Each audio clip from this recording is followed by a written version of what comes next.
lakas mo daw magshabu, pero kung magbayad ka, ulugan! Kaya simulan ka ng kabahan, maduming gawain, simulan labahan. Hindi ka lulusot kay Duterte, alam mo kung bakit? Yung nunal mo sasabit sa salaan. Unang laban mo sa flip top. 3 years ago, awa ng Diyos, hanggang ngayon wala pang 100k views.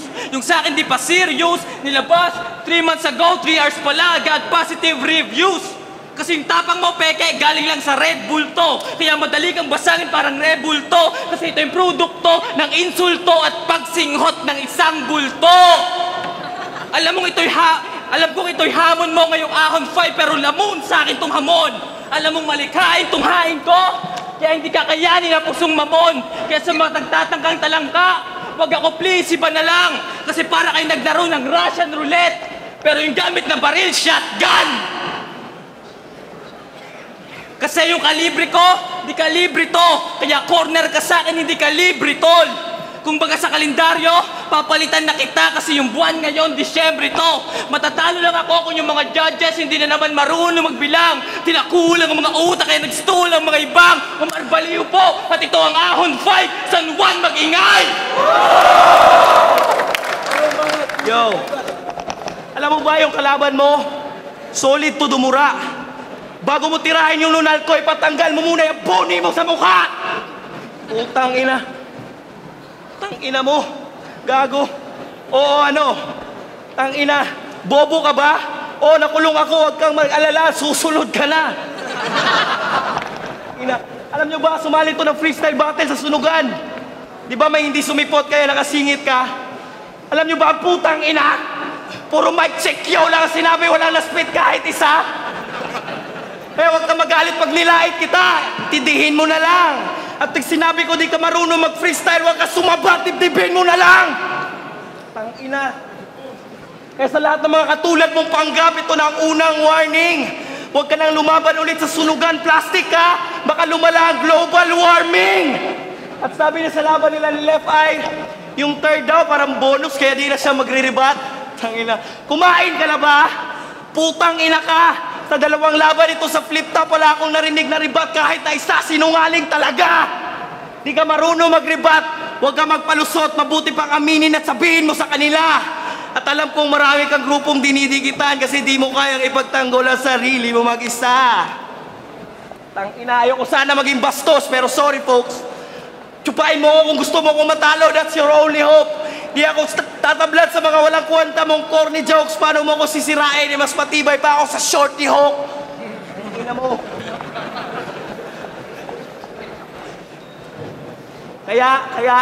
Nagtanong ako sa kanya. Sabi ko, di ba close kayo ni Bugoy dati? Sumagot siya, konti lang daw.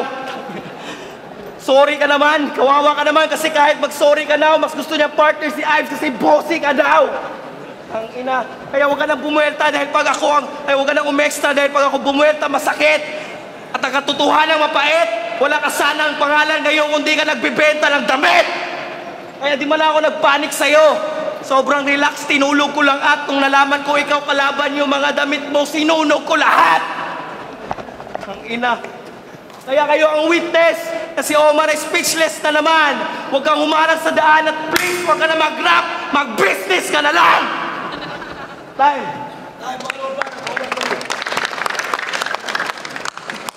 Di daw ako marunong mag-rebat. So, tatanungin ka kayo, gusto nyo ba ng rebat ni Omar B? Yeah! Pahingi muna ako ng talent fee. Di ba? Okay, game? Yeah! Okay. Omar Baliw po. Sa akin balitong bagito, parang palito. Saksi lahat ng gandito kung paano ka lulud sa akin. Anito, ang trabahuin ka, manito. Ako sa kalat, walisto. At sa mga peke, alisto. Kaya sa akin, panisto. Promise, honesto. At kahit hindi pulisto, merong pistol. Hindi kita maririnig kahit sumigaw ng pistol. Kaya sa nguso ng bakal, sige kistol. Di ka nila masasagot kahit tumawag ng saklolo. Missed call. Ako'y laging naka-beef mode na beast mode, ikaw mukhang beast lang. Kaya please lang, tumigil ka na kasi nadadamay na yung mukha mo, parang stress lang. Lamig ko, malahay hypothermia, kaya hindi sapat ang cool lang. At kahit timbangin ngayon, alam ng lahat kung sino ang kulang. Kasi hindi lahat ng nakikita mo tunay, bagkus pwede ka nitong dayain.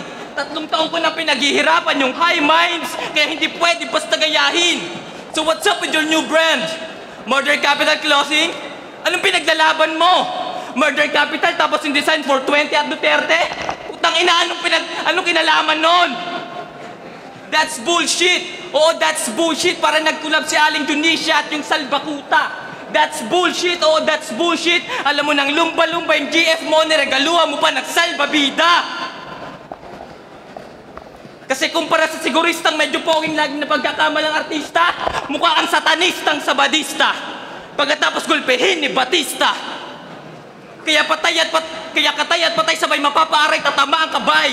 Di makasabay, kaya laging sablay, di ka makakasakay. Laglag ka sa paglalakbay, bay lang ang masasabi ko bay. Kahit mangaling sa kakakaway, walang saway, ulo mo iwawagay-way. Umarbaliw po, at ito ang ahon 5, San Juan, magingay! Yo! Di na to aabutan pa ng umaga. Kahit magpasikat pa to. Ikaw ay ulol na nagrarap, oo, may dilang abno. Pag nagsimula na akong uminit si Omar Baliw, talagang sisilab na to. Pagkatapos kitang irolyo, sisindihan ka namin ni Ari kasi we love Ramo. O, di mo na gets? Bobo, binaliktad ko yung pangalan mo, tangina mo! Gago, ikaw ay iwan ng sugatan. Ika'y masasawi kasi puta ka lang. Huwag ka dito sa flip top, mas mabuti pang ika'y umuwi at magdota na lang, anak na puta naman. Makinig at maupo ka na lang.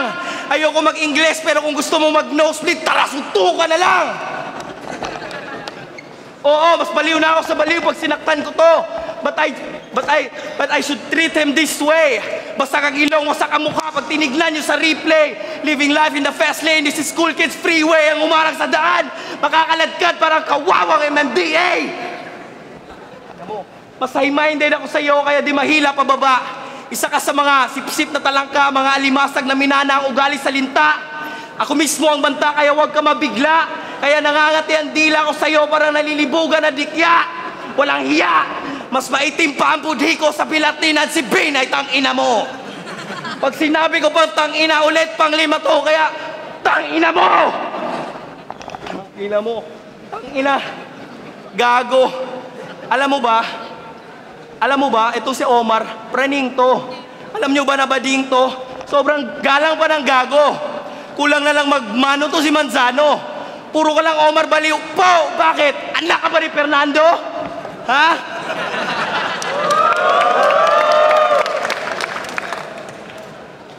Daig mo pa naka-backless na Binay nung nag-back out siya. Kahit maglabas ka ng bubilya, mabablack-out ka. Kaya kung ayaw mo naman knock-out ka, mabuti pang ikay mag-top out na. Kasi agwat natin light years away. Tapos brown out pa. Sir, ito na ba si Omar Manzano? Eh ba't pala Edo lang yung angas? Hindi ka magiging lucky kasi ako ang nagpamalas. Halatang minana mo lang kay Santo ang yung dila na pantabas. Anak lang ni Santos, si Manzano, parang gobyerno ng Batangas. At pagkatapos ng battle, sakit pang lalait, imbis na magalit ay tawanan mo. Pero bago ako matapos, tangin ang pangit ang asawa mo! Bars!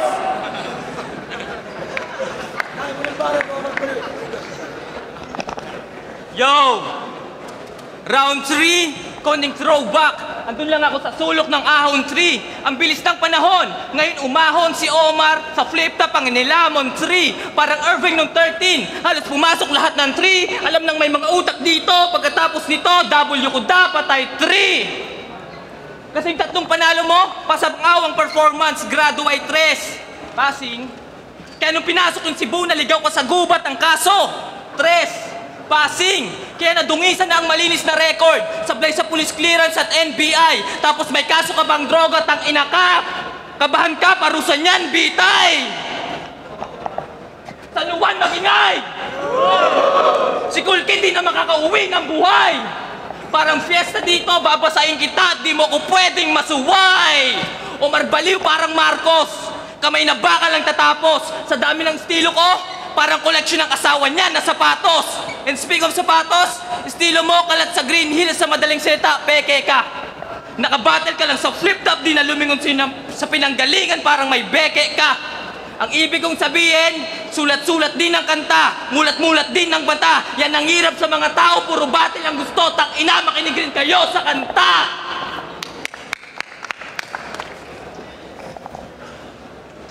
Makinig rin kayo sa kanta. Kaya raratrating na naman ikay tatatarin. Sariwa mang iwas sa'yo dati pa rin. Pangakong na pa ako ngayon, tuto pa rin. Natuto sila sa nung natuto ka rin. Ngayon matutong haya kung paano matutong bayan. Magpasalamat kayong lahat kasi sa akin natuto na yan. Sige, itodo pa natin. Freestyle lang, tangina ka. Ang labi niyong mayabang. Sige, mamaya, freestyle sa labas.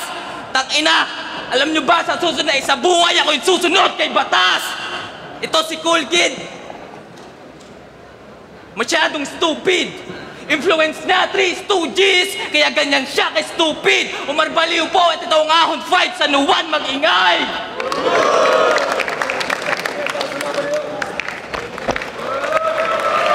Flip top bound, 5 day 2. Cool Kid versus Omar Baliw. Mag-ingay sa pambeses para sa kanilang dalawa.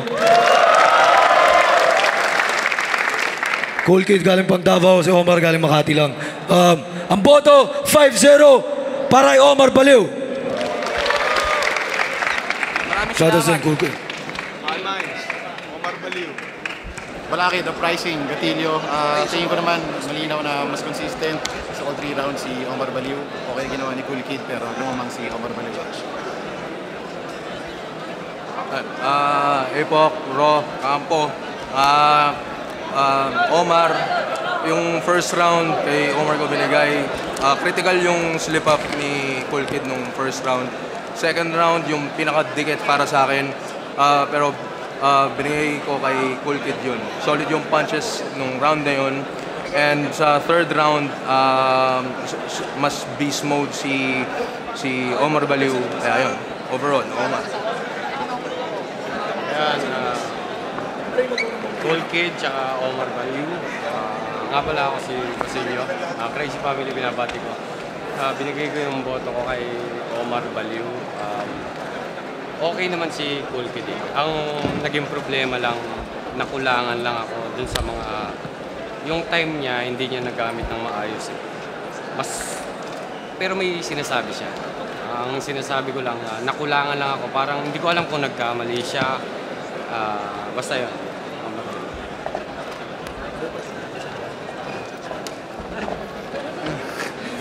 Like this one, run probably style to stay true.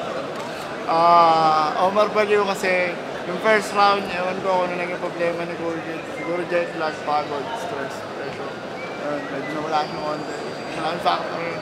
For round 2, bigay ko kay Cool Kid. Kasi mas maganda yung setup ng burst niya. Tapos impact pa yung Fernando po. Bigay ko kay Cool Kid. Third round, Omar Baliw. Kaya nung umuska pa na spot na niya.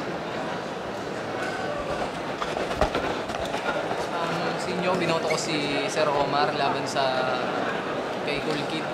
Yun, yung sa round 1, slip up. Pero kahit hindi naman siya nag-slip, ayun, parang nalamangan pa rin ako para kay Sir Omar.